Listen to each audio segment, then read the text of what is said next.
भक्ताविहीनाय अपराधलक्ष्यै चित्ताशकामादितरङ्गमध्ये कृपामयि तं शरणं प्रपन्ना वृन्दे नमस्ते चरणारविन्दं भज श्रीकृष्ण चैतन्य प्रभु नित्यानन्द श्री अद्वैत गदाधर श्रीवासादि गौर भक्तवृंद। सभी बोलिए हरे कृष्ण कृष्ण कृष्ण हरे हरे, हरे राम राम राम हरे हरे।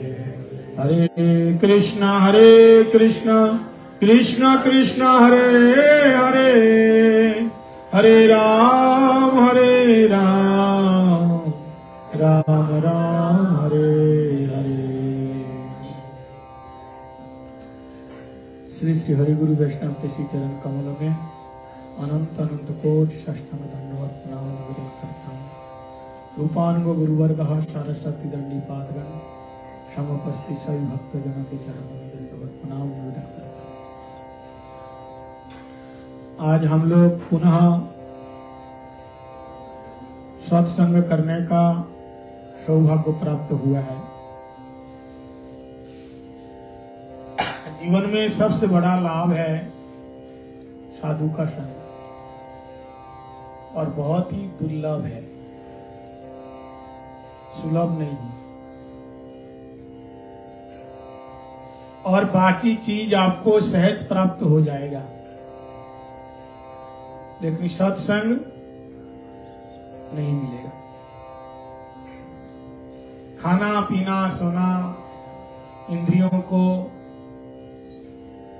आनंदित करने के लिए बहुत प्रकार के भोग मिलेगा, लेकिन आत्मा का खुराक बहुत कम मिलता है।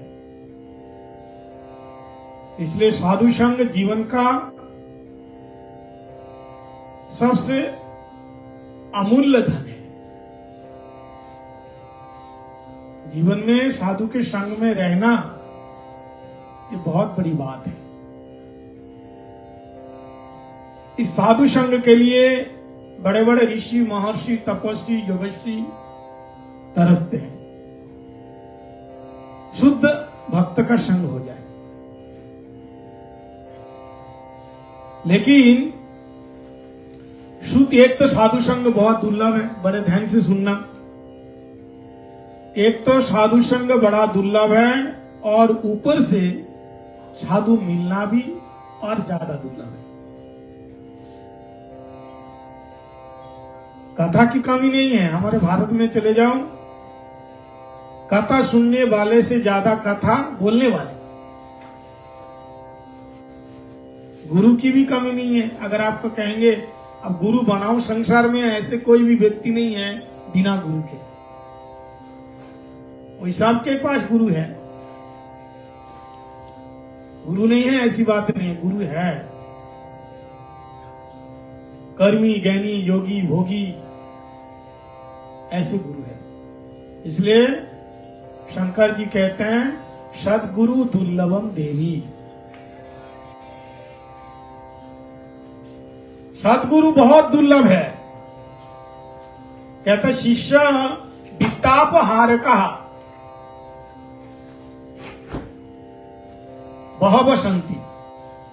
शिष्य का धन को हरण करने वाले ऐसे गुरु बहुत मिलेंगे, लेकिन शिष्य वित्तापहार का, वित्त मतलब धन, हरने वाले बहुत गुरु मिलेंगे, लेकिन संतापहार का, त्रिताप से दूर करने वाले गुरु बहुत कम मिलेंगे।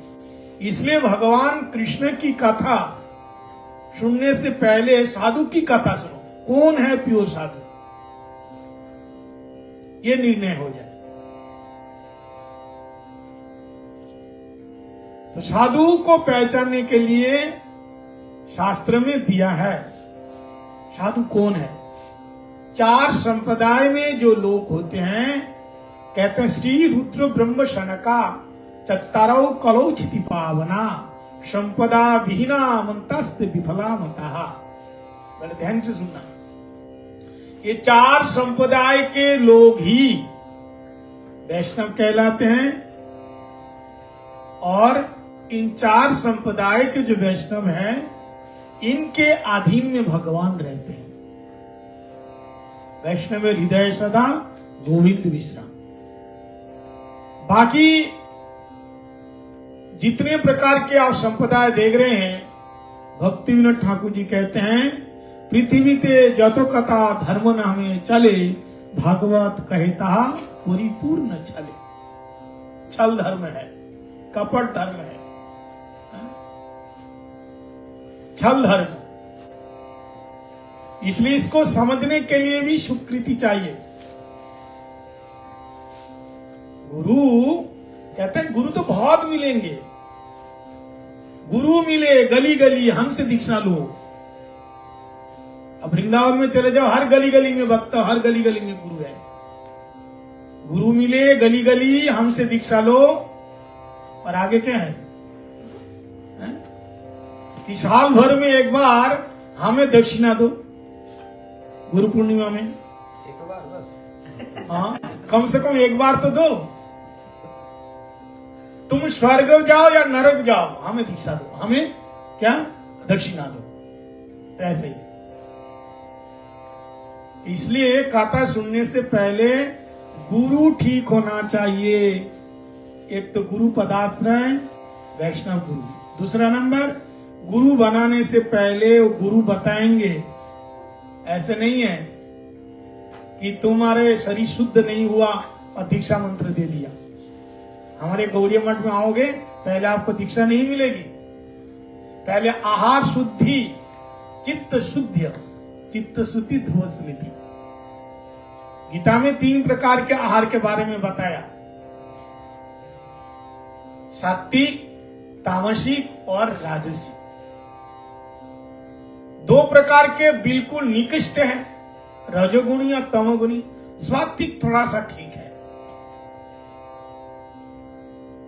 केवल शाक पात खाने से ही भगवान मिल जाएंगे, शाकाहार करने से ही भगवान मिल जाएंगे, ऐसा नहीं है। हिरण भी तो खाते हैं, गाय भी तो खाते हैं, शाकाहार करते हैं लोग, शाकाहारी है, तो क्या भगवान मिल गया?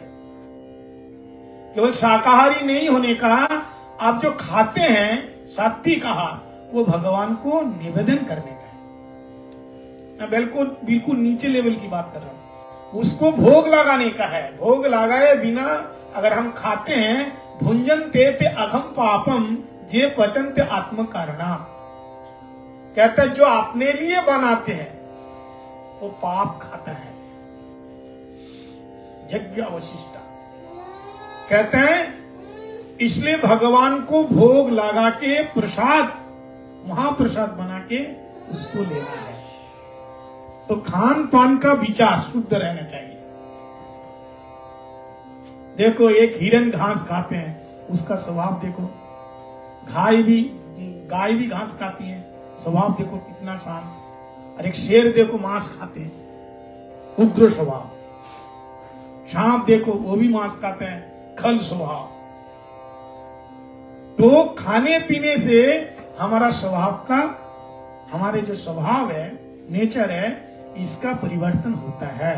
तो आप साधन भजन करने आओगे, पहले आपको आहार सात्विक होना चाहिए। ये स्टेज, पहली सीढ़ी। फिर सात्विक आहार को आप प्रसाद को निर्गुण बनाने के लिए उसी आहार को भगवान को भोग लगाना है। भोग कैसे लगना चाहिए, वो कैसे निवेदन करना चाहिए, जब आप गुरु बनाओगे तो गुरुदेव ही बताएंगे। ये सारा नियम है। लोग कहते हैं महाराज भगवान का नाम तो लेना है, मनी मन ले लो, क्या जरूरत है, ये सब दिखावा, दिखाने की क्या आवश्यकता है, ये कंठी पहनो, तिलक लगाओ, ये ऐसा क्यों करेंगे हम? तो अगर आपको हम कहेंगे, अगर किसी को पुलिस की नौकरी मिल गई तो खाकी वर्दी पहन के जाना ही है, तो दिखावा करने की क्या जरूरत है? लुंगी पहन के जाओ ना। कोई कहता है दिखावा है? नहीं कहते। आर्मी में गए तो उसका भी ड्रेस अलग है, टीटी का ड्रेस अलग है, जज का अलग है, सबका एक पहचान है। अब भक्ति भजन के लिए कोई पहचान नहीं है तुम्हारी। हम कुछ भी पहने, कुछ भी करे, कुछ भी करे, ऐसा नहीं होता है। एक लड़की, मतलब शादीशुदा औरत, मंदिर में बहुत छोटे छोटे कपड़े पहन करके मंदिर में आने लगी। तो पुजारी जी ने रोक लिया, ऐसे नहीं आ सकते भाई, तुम बढ़िया करके अपने शरीर को ढक करके आओ। तो वो कहते हैं तू कौन होता है बोलने वाला? मैं कुछ भी पहनूं, मेरा शरीर है, मैं चाहे छोटा पहनूं चाहे बड़ा पहनूं, तुम कौन होते हो? तो बोले देखो मैडम, ये नियम आपका घर का है, यहाँ अगर आना है मंदिर में तो मंदिर का जो रूल्स है फॉलो करना है, जाओ यहाँ से।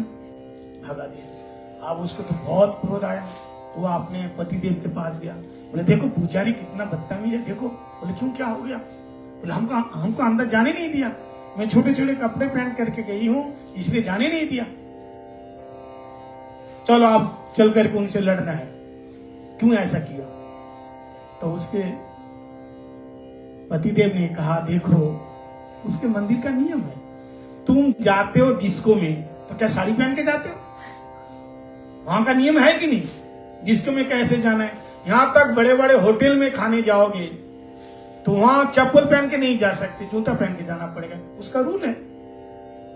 तो एक साधारण चीज में तुम सब वो रूल्स तो तुम फॉलो करते हो, कभी उसका रोका नहीं, टोका नहीं, पूछा नहीं, क्यों ऐसा रूल है तुम्हारे? मंदिर में जाने के लिए दुनिया भर के प्रश्न पूछोगे, क्यों ऐसा, क्यों वैसा, ऐसा क्यों? लोग देखो, मैं बहुत लोगों को जानता हूं, डॉक्टर के पास जाएगा, लाखों रुपया खर्चा करेगा, लेकिन पूछेगा नहीं कि गारंटी क्या है हमारा शरीर ठीक होगा। पूजा करने के लिए आएंगे, पंडित जी कब तक करना है, कितना खर्चा है, गारंटी है कि नहीं? पूजा तो करेंगे, कोई गारंटी है? क्या डॉक्टर गारंटी लेते हैं? कितनी बार ऑपरेशन हो जाता है, वो भी गलत हो जाता है, सक्सेसफुल नहीं होते, लोग मर जाते हैं। तो क्या करोगे डॉक्टर को? लेकिन भक्ति भजन में हर चीज उसको गारंटी चाहिए, खुद भक्ति करेगा नहीं। तो कहने का मतलब ये है प्रॉपर साधु संग करो, जीवन अपने जीवन का स्वयं परिवर्तन लाओ। तो मैं कह रहा था सबसे पहले आहार शुद्धि, क्या खाना क्या पीना ये तो पहले जानो, कैसे चलना, किसके साथ चलना, कहां बैठना है, ये सब पहले, ये सब विधि, ये सब नियम जानना है। भगवान ने मनुष्य शरीर दिया है, ये मनुष्य शरीर भगवान कृपा करके दिया, ये हमारे कर्म से नहीं मिला है,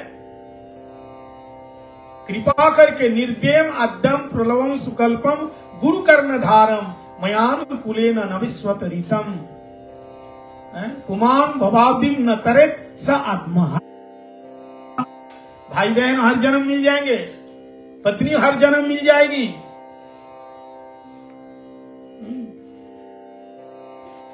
जियादी नहीं।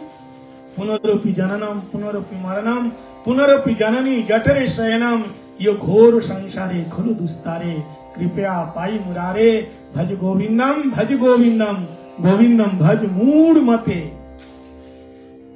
ये मानव जीवन बहुत अनमोल है और इसके साथ साथ ये बहुत सीमित है, थोड़ा सा समय मिला है, इसकी जो भी करना है इसके अंदर ही करना पड़ेगा। क्षणभंगुर जीवन की कलिका कल प्रातः को खिले ना खिले, मलयाचल के सुंदर सुमिरन चले ना चले, कलिकाल कुठारे लिए फिरते हैं, तन नम्र से झिले ना झिले, हरि रसना तू रट ले कृष्ण नाम, अंत समय पे तू हिले ना हिले। कोई भरोसा नहीं है, ये जीवन टलमल, पद्म पत्र जले न, यही आचे यही नहीं। कीर्तन में कह रहे हैं कि ये जीवन जैसे कमल के पत्ते के ऊपर पानी नहीं रुकता है, जैसे पानी में बुलबुला होता है और एक क्षण के अंदर वो खत्म हो जाता है, ऐसा हमारा जीवन। क्या भरोसा है इस जिंदगी का, श्वास रुक जाएगी चलते चलते, शामा बुझ जाएगी जलते जलते, दम निकल जाएगा। आदमी का क्या भरोसा है इस जिंदगी का? समय का कोई भरोसा नहीं है। तुम सोचते हो ना बुढ़ापे में भगवान का भजन करेंगे, कोई गारंटी है बुढ़ापा आएगी? चिंता मत करो। भागवतम के 5म स्कंद में 28 प्रकार के नरक बताया गया है। 28 प्रकार के नरक है। कर्मना गहना गति, कर्मना जायते जंतु, कर्म नहीं वो विलीयते। बहुत से लोग तो मानता ही नहीं पुनर्जन्म होता ही है। ऋणम कित्वा घितम पिबेत, जावत जीवेत सुखम जीवेत, चारवाक का मत है। आंख बंद करने के बाद कुछ भी नहीं है, बस हो गया काम खत्म। लेकिन ऐसा नहीं है। जातस्य ही ध्रुव मृत्र, अमृत, जन्म लेने से मरना पड़ेगा, मरने से जन्म लेना पड़ेगा। ध्रुव जन्म मृतश्च, ध्रुव सत्य है। इसलिए मानव शरीर अति दुर्लभ है, लेकिन क्षणभंगुर है।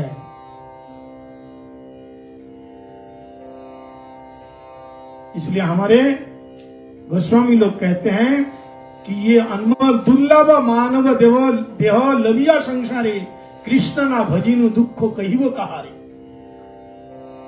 दुर्लभ मानव शरीर पाने के बाद भी घर गृहस्थी के आसक्ति में ऐसे जकड़े हुए हैं। अच्छा, पहले 4 आश्रम बताया गया था, ब्रह्मचारी, गृहस्थ, वानप्रस्थ, सन्यास। ये नियम था ना पहले। लेकिन अब तो ऐसे ऐसे पंडित निकल गए, कथावाचक निकल गए, कोई जरूरत नहीं है। जहां है वहीं ठीक है, कोई संन्यास लेने की कोई आवश्यकता नहीं है। लेकिन यहां हमारे गोस्वामी लोग बताया, अगर घर में अनुकूल परिस्थिति है तो भजन करो, दिए था को बोने था को। लेकिन अनुकूल नहीं है तो फिर जाकर के तुम जहां अनुकूल है भजन कर सकते हैं। लेकिन ये 4 वर्ण व्यवस्था दी गई है। अगर भगवान का भजन करने के लिए घर अनुकूल नहीं है, भजन नहीं हो पा रहा है, तो गुरुदेव कहते हैं फिर उसके लिए मठ मंदिर है, अपने अलग कहीं रह करके भगवान का भजन कर सकते हैं। तो मूल है, कहीं भी रहो मूल है, साधु संग होना चाहिए और हरिनाम संकीर्तन होना चाहिए। और कलयुग में तो भगवान का नाम बहुत ही सस्ता है। दूसरे युग में भगवान को पाना बहुत आसान होता था। कृते ध्यायते विष्णु, ध्यान लगाना पड़ता था सत्य युग में। और तेतायम मखा, त्रेता युग में यज्ञ करना पड़ता था। द्वापरे परिचर्याम, पूजा पाठ द्वापर युग में। और कलौ तद्धरि कीर्तना, कली युग में कुछ नहीं करना, आप जहां है जैसे है जिस परिस्थिति में है। भगवान श्री चैतन्य महाप्रभु कह दिया, नाम नामकारी बहुधा निज सर्वशक्ति, स्तत्तार्पित नियमित स्मरण न काल, एतादृशी तव कृपा भगवान ममापि दुर्दैव मृदिष्ट म्याजनी नामगा। कोई देश काल पात्र कुछ भी नहीं देखा, की शयने की भजने की जागरणे अहर्निशि चिंत कृष्ण बलो बदन। इतना सहज, इतना सस्ता होने के बाद भी महाप्रभु कहते हैं एतादृशी तव नाम, आपका नाम, लेकिन न अनुराग। फिर भी अनुराग नहीं हो रहे हैं क्या? ऐसा दिखता है ना, ये सत्संग कर रहे हैं, भंडारा दे रहे हैं, मंदिर में सेवा कर रहे हैं, और ये सब कुछ हो रहा है, लेकिन मिलता तो कुछ नहीं, दिखता तो कुछ नहीं है, टाइम बर्बाद हो रहे हैं। तो मैं एक दृष्टांत देता हूं। पहले लोग क्या करते थे, सुबह उठने के लिए अलार्म देते थे, गोल गोल सी घड़ी होती है ना, चाबी भर देते थे। तो जब चाबी भरते हैं तो तब तो आवाज नहीं होती है क्या? जिस टाइम को फिट करता है उसी टाइम पे उसको जगा देते हैं, आवाज होती है। चाबी भरते समय कोई आवाज नहीं, लेकिन उसका जब टाइम आएगा वो अपने आप बजेगा। ऐसे तुम साधन भजन भक्ति करते रहो, भले ही ना दिखता हो, लेकिन जब तुम्हारा समय आएगा वो अलार्म अपने आप बजेगा। खिल जाएगा। हाँ? जब समय आएगा तो अलार्म बजेगा। अलार्म बजेगा, अपने आप खिल जाएगा। करते रहो। हम तो पहले किया ही नहीं। पहले ना हम साधु सेवा किया, ना तो कभी हम मंदिर में गए, ना तो संतों की सेवा किया, ना भगवान की सेवा की, ना माता पिता की, ना गौ ब्राह्मण, हरि भजन, कुछ भी नहीं। केवल खाना पीना सोना ये सब कर दिया। इसलिए सब करते रहो। करते करते धीरे धीरे धीरे जन्मांतर के जो पाप है धीरे धीरे दूर होगा। धीरे धीरे दूर होगा। और सेवा ही मुख्य है। भगवान कहते हैं कि सेवन मुख ही जीवादो स्वामी स्फुरत तदा। सेवा ही प्रधान है। सेवा, हम जो हरिनाम कर रहे हैं, ये हरिनाम शुद्ध रूप से तब होगा जब हम सेवा करें, उससे पहले नहीं। भक्ति का मतलब भज धातु सेवाया, भगवान की सेवा करने का नाम ही भक्ति है। जैसा आप लोग कथा सुन रहे हैं, ये श्रवण भक्ति है। जो कथा बोलते हैं ये कीर्तन भक्ति है। उसका स्मरण हो रहा है, स्मरण भक्ति है। 64 प्रकार के भक्ति के अंग है ये। तो सेवा के द्वारा ही धीरे धीरे हमारे अनर्थ दूर होंगे। आदु श्रद्धा तत्साधु संगा अतः भजन क्रिया, फिर अनर्थ निवृत्ति, निष्ठा, रुचि, आसक्ति, भाव, प्रेम। ये धीरे धीरे। तो पहले सेवा, प्रभुपाद जी कहते हैं एक जन्म कम से कम शरीर को रगड़ रगड़ के सेवा करो। जैसे चंदन रगड़ते हैं ना, पहले खुशबू नहीं देते। चंदन की लकड़ी के अंदर खुशबू है, लेकिन पानी और पट्टे के संजग में, सिलपट्टे के संजग में जब उसको घिसा जाते हैं और चंदन जब तैयार होते हैं तो तब खुशबू आती है चंदन। और उसी चंदन को चंदन चर्चित वाम तनु, भगवान अपने शरीर में लगाते हैं, लकड़ी नहीं। तो देखो चंदन को कितना कष्ट होता होगा। इतना कठोर लकड़ी को उसको पत्थर में घिसा जाता है कि नहीं। प्रभुपाद ऐसे ठीक इस प्रकार कह रहे हैं कि ऐसे शरीर, मानव शरीर चंदन की लकड़ी है, दूसरी लकड़ी नहीं है, वो काम का नहीं है। ये मानव शरीर का चंदन की लकड़ी है। इसको जितना आप सेवा में घिसोगे उतना उसको खुशबू फैलेगा, भगवान स्वीकार करेंगे। तो चंदन की लकड़ी उसको घिस करके भगवान पूरे शरीर में लगाया जाता है। अब चंदन यात्रा आ रही है 23 तारीख को चंदन यात्रा है। मंदिर में सब भक्त लोग आते हैं, चंदन घिस रहे, इसलिए आप लोग आ सकते हैं, चंदन घिस सकते हो, चंदन ठाकुर के शरीर में लगेगा। भगवान के, हमारे भारत के नियम अनुसार इस समय वहां बहुत गर्मी है। माधवेंद्र पुरीपाद को गोपाल जी ने सपने में आदेश दिया कि मैं बहुत दिन से मिट्टी का अंदर दबा हुआ हूं, उठाओ निकालो। एक बार सपने दिया, उसको निकाला गया, 56 भोग दिया गया। फिर सपने में आदेश दिया, बहुत गर्मी लग रही है, मेरे लिए चंदन लाओ। माधवेंद्र पुरीपाद कौन है? श्री चैतन्य महाप्रभु के गुरु ईश्वर पुरीपाद, ईश्वर पुरीपाद के गुरुदेव श्री माधवेंद्र पुरीपाद, जो अजाचित वृत्ति के रूप में जीवन धारण करते थे।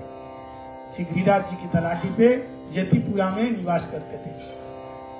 और गोपाल जी का सपना पा करके उत्कल प्रदेश में जाकर के वहीं से चंदन लाए। फिर और एक बार ठाकुर जी उनके लिए खीर चुराए, नाम पड़ेगा खीर चुरा गोपीनाथ। फिर और एक बार सपने में आए कि देखो तुम इतने दूर जाते जाते बहुत टाइम लगेगा। गोपीनाथ जी सपने दिया कि गोपाल जी और मुझ में कोई भेद नहीं है, इसलिए चंदन घिस करके मेरे शरीर में लगा।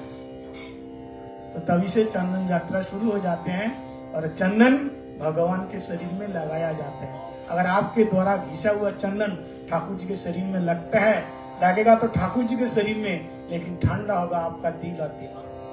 आपके शरीर में जो काम क्रोध लोभ की गर्मी है ये शांत होगा, जीवन में शांति मिलेगी।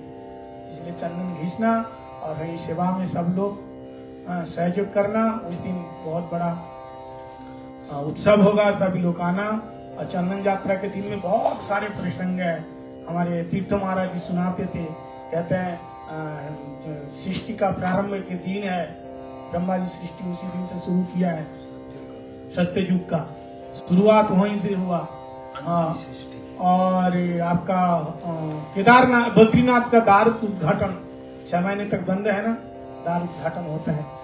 और क्या कहते हैं, अक्षय तृतीया के दिन में कोई भी काम करोगे अक्षय फल मिलेगा। हमारे परम गुरुदेव भक्ति प्रज्ञान श्री केशव गोस्वामी महाराज अक्षय तृतीया के दिन में गौड़ीय वेदांत समिति की स्थापना करी, देवानंद गौड़ीय मठ का उद्घाटन किया। उनके जितने सारे मठ है, चाहे विग्रह प्रतिष्ठा हो, चाहे मठ का उद्घाटन हो, वो अक्षय तृतीया में करते थे ज्यादातर। ये सारे महिमा है, इसलिए सेवा करो, कहीं भी रहो, कैसे भी रहो, किसी भी परिस्थिति में रहो, शरीर को भगवान की सेवा में लगाते रहो, तो धीरे धीरे हमारे अंदर के काम, क्रोध, लोभ, मद, मोह, मात्सर्य ये धीरे धीरे दूर हो जाएगा। और इसी सेवा के द्वारा देखो, विश्व ब्रह्मांड के जो नायक है, ये स्वयं वृंदावन में राधा रानी की सेवा कर रहे हैं, भक्त की सेवा कर रहे हैं। नहीं, भक्त की सेवा इतनी बड़ी है, स्वयं भगवान कहते जंग ब्रह्मा वरुणेन्द्र रुद्र मरते स्तंभंति दिव्यस्तवै, बड़े बड़े ऋषि महर्षि तपस्वी लोग जिनके चरण दर्शन पाने के लिए तरसते हैं, वही भगवान वो वृंदावन में स्मर गरल खंडनम मम श्रेष्ठ मंडनम तेहि पद पल्लवम उदार, सेवा कुंज बन गया, सेवा कुंज बन गया। राधा रानी के चरण दबा रहे हैं। कहता ब्रह्म में ढूंढा पुराण न गायन, वेद ऋचाएं सुनी चौग न चायन, देख सुनहु कबहु न कहो वो कैसे सुबायन, दूर रसखान बतावत दूर वह पलटत, दूर वह कुंज कुटीर में पलटत राधिका पाए। राधा रानी के चरणों के नीचे भगवान लोट पुट खाते हैं, राधा रानी के चरण दबाते हैं। ऐसी सेवा वृत्ति, स्वयं भगवान भक्त की सेवा कर रहे हैं। वृंदावन में जाओगे, कहते इधर उधर ढूंढने की कोई आवश्यकता नहीं है, वृंदावन में जाओ, वही विश्व ब्रह्मांड के जो अधिनायक है, जिसका शेष महेश गणेश सुरेश निरंतर धावे, जाए अनादि अखंड अचित सुवेद बतावे, ताहे अहिर की छोरिया चचिया पे नाच नाचा। भगवान प्रेम में इतने द्रवीभूत हो गए, ब्रज गोपियों के, माँ यशोदा के, नंद बाबा के।